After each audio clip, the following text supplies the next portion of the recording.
Good evening, everyone. It is Water Wednesday. Actually, tonight is called Winter Water Wednesday. I said I would do a sort of post-mortem after the election. I'm going to keep it brief. I've really enjoyed doing these broadcasts. I've really enjoyed talking with you all and featuring different topics about water and peripheral to water.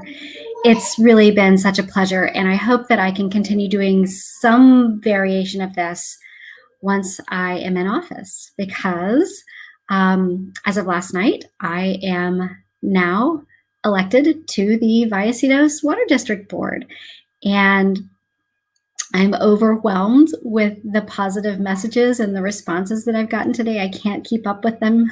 I've also sort of tried to step back and take a break today from news and social media and everything, just to sort of clear my head. And I had to go pick up all of my yard signs, which I didn't actually finish that task. So I'm hoping that I can do that again tomorrow. But yeah, we won. We won. And it was such a team effort.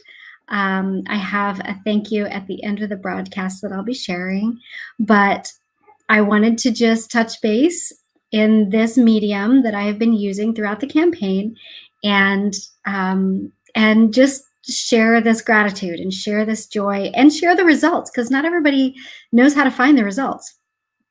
So as it stands right now, I don't expect a lot of movement in the results, but we're hovering right around 60% of the vote. And the other two folks that were running are nowhere near that. So I'm very confident that we have won. I'm very confident that we won by a substantial margin. And all of the hard work that I have been doing, as well as not just me, but all of the volunteers that have helped, that have pitched in, that have done postcards and walking turfs and a bazillion other things that have to get done when you're running a campaign. This is a victory for all of us. It's a victory for science. It's a victory for the environment. It's a victory for water. It's a victory for underserved communities. And I cannot wait to get on the board and serve and represent you. And even if you didn't vote for me, I will represent you and I will hear your concerns.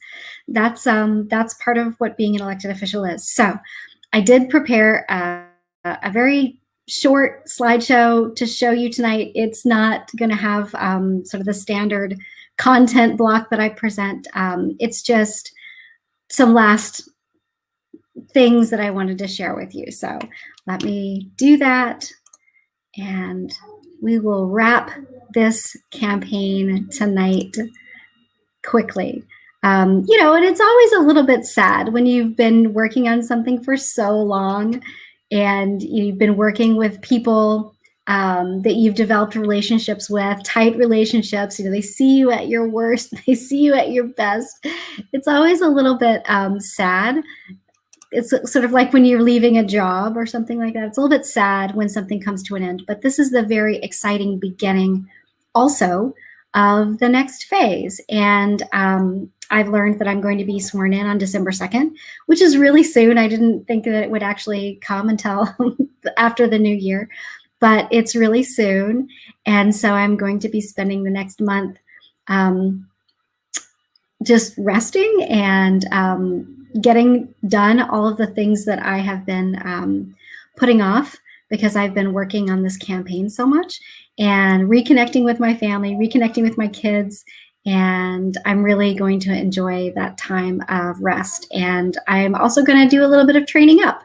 So I'm looking forward to that. And I'm going to learn a lot in the next few months about water and about the way the board works. I'm confident that I can get through it, and I'm really looking forward to it. So without further ado, this is Winter Water Wednesday, the campaign wrap-up edition. First, I'm going to read this land acknowledgement that I have been reading for many, many weeks now. I feel like this is more important than ever, and I will say it again. If I am ever in a position where I am guiding the meetings of the Vallecitos Water Board, I intend to make this part of that meeting. So I'll read the land acknowledgement now. We acknowledge that we are on the traditional territory and homelands of the Luiseno Payam Kawishim people. Cal State University San Marcos and surrounding areas are still home to the 6 federally recognized bands of the La Jolla, Pala, Palma, Pachanga, Rincon, Soboba, Luiseno, and Payam Cowishan people. It is also important to acknowledge that this land remains the shared space among the Cupangawisham, Cupeño, Kumeyaay, and Ipe peoples. We acknowledge that we are guests on traditional, unceded Luiseno Payam Cowishan land. So, when I was going back through thinking about all the things that we did during our campaign, I wanted to make a list just to quantify it because it's really remarkable. This campaign was the little engine that could, and we did something extraordinary. We took on an incumbent who has a combined total of 28 years of political experience, name recognition in San Marcos. And we took on that machine.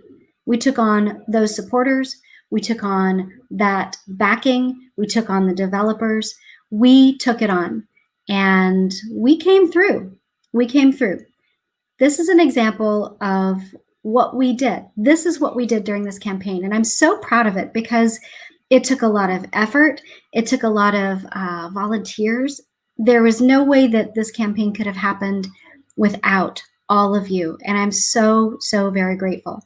So 4,800 pieces of literature dropped at people's houses. That means that me and a handful of volunteers, we walked to 4,800 houses and we dropped off the literature. A group of us wrote 2,000 postcards in English and Spanish. Over 6,100 texts were sent. We held 13 street and greets, and on average, we dropped 100 pieces of literature to advertise those street and greets in advance of the street and greet for each house. So that added another 1,300 pieces of literature that was dropped at houses. We made 1,400 robocalls. Actually, we didn't make those calls. They were robocalls, but 1,400 of those went out. We have held 18 Water Wednesday weekly broadcasts, including this one. We distributed about 250 yard signs, most of them in people's yards. And that is a real strong testimony. I heard more than once that people didn't know anything about the water board race. They didn't know who to vote for. But they looked out around their neighborhood and they saw my sign in someone's yard that they trust. And so I got their vote. And the political adage is that yard signs don't vote, right? Well, we know that, but where the yard signs are matters. And having yard signs in people's yards is important because that's an endorsement. That is a testimony to who that person is voting for, or testimonial rather. So yard signs don't vote. That is correct. However, we had a lot of yard signs in people's yards, and that did convince some people to vote for me. And it got my name out there, which my name was not, of course, as well recognized as someone who has 28 years of experience. But it helped. So we had 250 yard signs, 10 billboards that we placed around the district.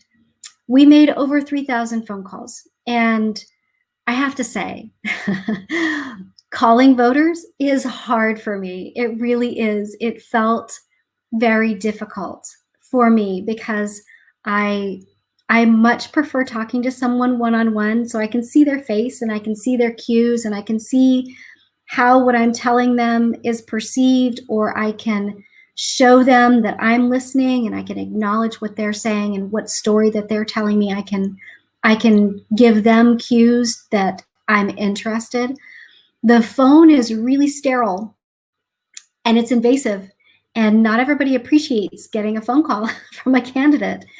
I actually had people that said, I'm not going to vote for you because you called me. And it's questionable whether or not I ever had that person's vote, those people's vote to begin with. But it's not many, some people just really don't like receiving a phone call. I really don't like making phone calls, but it's necessary. And we made over 3,000 of them. And finally, we had over 55,000 reaches on Facebook in the last 7 days. And that was through running ads. And I post to social media. I have a couple of folks that also post to social media for me. And I think that's been really helpful because it helps reach a certain demographic. And we micro-targeted that, and it worked really well. So these are the results these are the most updated results, and I don't expect a whole lot more movement with these numbers, because if you add up the total number of votes right here, this is approaching the expected percentage of turnout that we thought would happen in the district. So there could be more votes coming in, but I expect to hover right around 58 to 60 for as the final certification. But this is our turnout, or these are our results, and they're stunning, really. I did not expect these results. I expected a much closer race, and I'm very happy that the race was not close at all. I can't explain that fully because of the name recognition of the second place finisher, but I'm of course very pleased, and this was unexpected, but I'll take it. I will take it. We worked really hard, and I've always said, if the universe is fair, then yes, we will win, because we've worked so much harder than anybody else running in this race. Possibly, a lot of people in the whole county, we've worked harder than, running in a lot of races. But there's no reason to expect the universe to be fair. The universe is not always fair. So this is the way it turned out, and I'm very pleased. I'm surprised and pleased. And this is a decisive victory. It is a mandate victory. The people want change on the water board, and they appreciated the messages that I was talking about. They appreciated learning about the water board, as I've said several times. 50% of this campaign was me educating people about what the water board does, because a lot of people don't know. There are a lot of people that still probably don't know. So that education process is going to continue with me. I feel that it's really, really important, because especially given that this position earns money, and the money comes from the ratepayers, there needs to be accountability, there needs to be transparency, there needs to be a lot of education about what the water board does. I plan to continue that. So 50% of this campaign was educating people about what the water board is and what they do. And then the follow-on to that is why I'm the best candidate. So this campaign necessitated long conversations with people. And that was extremely difficult to do during COVID, because we can't knock doors. I wasn't going to go knock on somebody's door, show up, and then talk with them for 15 minutes, being a complete stranger when we're in the middle of a pandemic. But we found some workarounds, and we managed it pretty well, judging by the outcome. The proof is in the pudding, of course. And I want to continue having those conversations. I think it's really important. And just because I'm elected doesn't mean that I'm going to stop listening to you. I hope that you hold me accountable. That was part of why I ran, because there's no accountability right now. So I can't wait to get on the board and serve you, the public, and I want you to hold me accountable. I really do.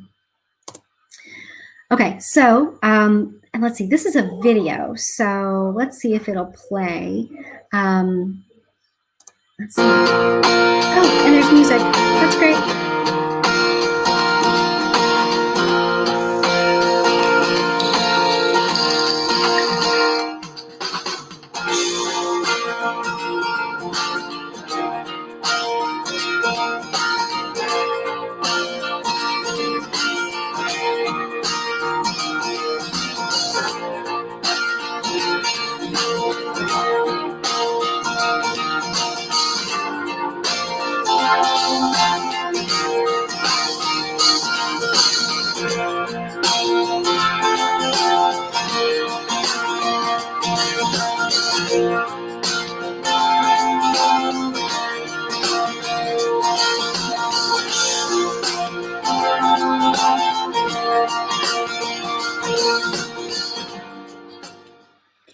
So I didn't realize there was music to that because every time I listen, every time I've seen it, I've had my sound turned down. But I've posted this on Facebook and you can watch it. I'm also going to try to read these names, not while it's playing here because that would be annoying. What I'm going to try to do is, let me get out and go back into the broadcast. And I'm going to try to pull up the list of people to thank so that I can read it. Because I really, you just can't be too grateful. There's no such thing. So I'm going to go through and I'm going to read the names of the folks that were in that video because I want to acknowledge them. So first and foremost, I want to thank my family.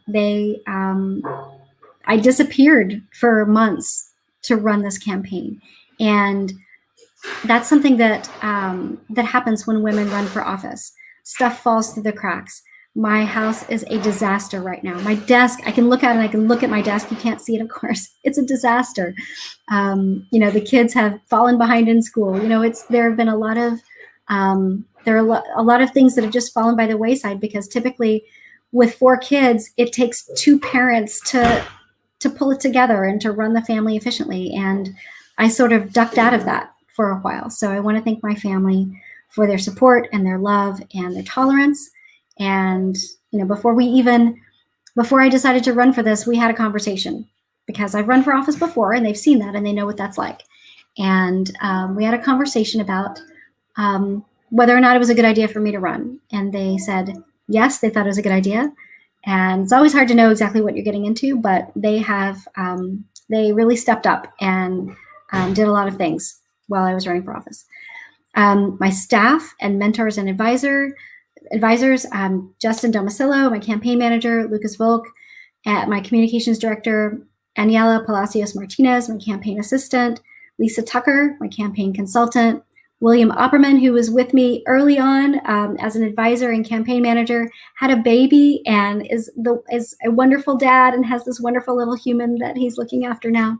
Heather Roberts, advisor, Wendy Wheatcroft, advisor, Andy Kopp, advisor, Tom Scaglione, advisor, Randy Walton, advisor, Mark Grasick, advisor, Daryl Gentry, advisor, Sarah Ahmad, who was my comrade in arms. We ran campaigns in parallel, and it was really wonderful to have someone to just sort of bounce ideas off. And it was her idea to do the street and greets, and I will be forever grateful to that because I thought that idea was brilliant. It helped us reach voters, so I'm grateful for those. All of my endorsers are listed on my website, so I'm not going to read those, but I do want to read some other volunteers down here. Phone and text banking was huge for our campaign. Justin, Wendy, Justin's grandmother even pitched in. She did a lot of work for the campaign. Gloria Conejo, Polly Counts, Rob Connect, Jim Cassidy. They are part of the Veterans Democratic Club in North County, and they stepped up to phone bank and text bank. Mustafa and Tazeen Nizam, they helped as well. Super volunteers, postcard writers, street and greet hosts, and the occasional meal provider. This is a group of mostly women that helped. They wrote postcards. They sent postcards for me. They took on like a stack, and I told them what to write, and it really helped rally people to vote for me. Sue Chambers, who actually provided our family with dinner twice during the campaign, which is really wonderful. Aniela Palacios Martinez, my campaign assistant, Lisa Dayharsh, Lorna LaPlante, Amy Bozanellos, Wendy Wheatcroft, Helen Wormser, Jackie Ardita, Anna Denif, which is Justin's sister, Namita Eveloy, Gloria Conejo again, Sarah Biggert, Saul Martinez, Flo Gascon, the local 229 iron workers who helped me put up some of the billboards. I couldn't put them up myself. The ground was too hard, so they rigged it so that it would, that my billboards would stand up. Kira Anderson, Sarah Pilgrim, Bill Janes, Shelby Wilkerson, Gail Martin, Camille Lavalle, Kevin Stevenson, Kim Achman, Shabana Yasmin, Asif Khan, Madeline Morales, Hilary DeVrome, Lisa Dayharsh again. I have a couple people listed twice because I was really trying hard not to forget anybody. And of course, when you list everybody out, there's always the chance that you'll forget people. So I've already forgotten a couple people and I've tried to make amends to that. So I'm really sorry if I forgot you. One person that I've not read out that is on the scroll is Stephanie Sanchez, my treasurer. And one of the organizations that is not in this spreadsheet that I'm reading from that also is in the scroll is Emerge California. I'm an Emerge California alumna, and my Emerge California 2020 sisters were invaluable with resources, moral support, just ideas, and it's such a bunch of amazing women. I feel like such an imposter when I am with all these wonderful women. Let's see, where was I? Sandra Griefcase, Steve Blank, Cliff Carnes, Jennifer Rose Springer, Heather Roberts again, Sarah Kotlova, Linda Randall, Kelsey Swan, Beth Avant, Emily Green, Michelle Pearson, Chris and Greg Armstrong, Liz Larkin, Laurie Miller, Tony Lahara, Susan Headstorm, Kimberly Weinstein, Kathy Steele, Jackie Miffoon, Sandy Herman, Kathy Steele again, I have her twice, Gail Martin, and Sandra Beaver, and then the organizations that I wanted to thank. These are the organizations that have endorsed me or have provided some kind of support: Sierra Club, San Diego Democratic Party, San Marcos Democratic Club, North County Chapter and San Diego Veterans Democratic Clubs, the Women's Democratic Club of San Diego Democrats for Equality, LV Sweatshop, that is a Black and woman-owned business that printed my t-shirts for me, Rancho Bernardo Democratic Club, Vista Democratic Club, Escondido Democratic Club, North County Chapter and San Diego Progressive Democrats, San Diego and Imperial Counties Labor Council, AFL-CIO, United Association of Plumbers, Steam Fitters, and HVAC-R Local 230, Southern California Pipe Trades District Council number 16, Run Women Run, the Progressive People of North County, the Progressive Parents of North County, and that's it. And I also mentioned Emerge. So I appreciate your patience as I read through that list, because you can't, when you run for office, you can't do it alone. And I have a lot of people to thank. So let me look at the comments. Some really nice comments about about the campaign that I ran. You know, it's interesting because I was sign waving the other day, and it was a few days before the election. I had one of my billboards, and a complete stranger from across the street shouted, "You've run a great campaign," complete stranger. And I thought that was really kind for somebody to say that, and that somebody noticed. But it's not just me, and I just want to make that clear. This campaign was such a team effort, and we did it. We did it. So we can all pat ourselves on the back, and we can all be grateful that we've done it.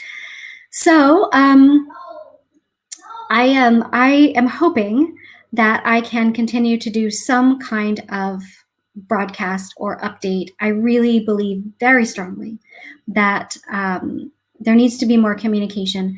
The meetings for the Vallecitos water directors they happen twice a month. I think I said this incorrectly in a video that I posted a couple of days ago. It's the first and third Wednesday of the month, and it's 5 p.m. Which, if you work out of the home, you might not be able to make it to that meeting, or if you are preparing dinner for your family, that's hard to make that meeting. The meetings are recorded and they're posted, but there's a little bit of a lag. So I feel like, so that I can understand what you are thinking as my constituency, I want this kind of forum so that I can answer your questions. We can have a dialogue, because that is how I want to govern. I want to govern understanding what your concerns are so that I can take it to the board. I view myself as a conduit in that way. I do have my own ideas, of course. I've been talking about my own ideas about water for the duration of this campaign, but you have elected me. So your voice is what I want to hear, and I want to be able to take that to the board and talk to the board about what you all are concerned about, what you want to know about, and your ideas as well. That is my job. That's what I feel like my job is. So I am so very grateful. And I love it that there's a crowd here tonight. So thank you. I'm just overwhelmed. I'm still trying to process it all. Like I said, this result was not, it wasn't what I was expecting. I was expecting a lot closer race, and I'm grateful that it wasn't close. So that is because of all the work that you all did, and it propelled me, it catapulted me over the finish line, and I'm grateful. So I do intend to maintain a social media presence. I will probably be putting up a new Facebook page that is not candidate. It'll probably say Water Board Director. I had so many issues with Facebook, like trying to change the name of that Facebook page. I eventually gave up and just left it as candidate. But I will be putting up a new Facebook page and probably inviting you all to follow it. And that is also a way that you can contact me. It's worked out pretty well. I mean, there's the occasional troll, there's the occasional person that is asking questions in bad faith. And I really have a low tolerance for that. And I will post rules about, how my Facebook page will work. But, I appreciate the convenience of social media. If you have a question, you can just ask it at any time. And if I'm not available right then, me answering it doesn't depend on me being available right then. I can answer it at my convenience too. So it's a great tool. It's a great tool that we can go back and forth and communicate. So I'm planning on doing that. That's all. That's all that I really wanted to say tonight. I just wanted to thank you. I wanted to tell you about the results. I feel pretty confident that the results are going to stay relatively stable. I mean, we might lose a point or two, and that's okay. Just the math doesn't work out that we didn't win. So we've won. It's a decisive victory. I did it with your help, all of your help. And it was not a single person effort at all. It was a team effort, a group effort. And thank you. This was a victory for science, a victory for the environment, a victory for you, the ratepayer, and a victory for accountability and transparency in government. So all of those things are not party specific. And I feel really strongly about that too. I am going to govern in your best interest. And I don't think that has a party label to it. So I am grateful. And that's really all I wanted to say. So thank you. Thank you, everyone. My proverbial door is open. And as soon as I figure out what the best mechanism for that is, then I will invite you all to join that Facebook page. I probably won't keep my Instagram. I get too many weird messages on Instagram now that it's public. It's been like my campaign managers had to play whack-a-mole with like blocking people and deleting people because it's just too much. A lot of entitled men feel like it's okay to send stuff and text stuff, and I don't want to be a part of that. So probably will not maintain Instagram. Twitter drives me nuts. I don't know if I'll do Twitter, but I'll definitely do Facebook, and maybe I'll do something that is a little bit more progressive as well. Maybe Twitch or something else. I don't know, but I'll be reachable. I will definitely be reachable, and I will be asking you all to come to the meetings because this is the last thing that I wanted to say.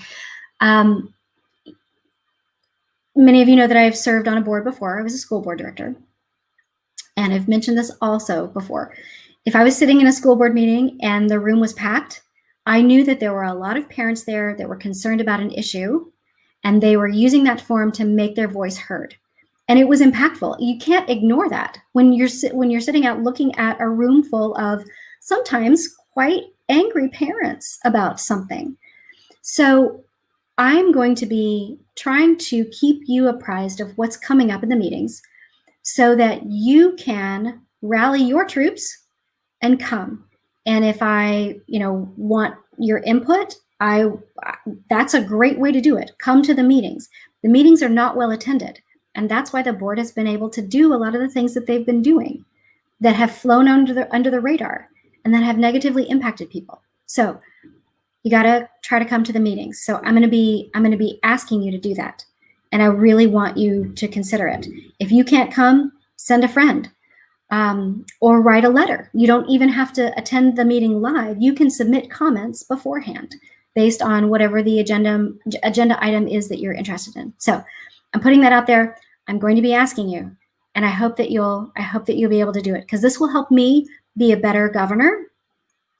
It'll help you get more information, and it'll also be better for the district as a whole, because the board will be making decisions based upon what the people want.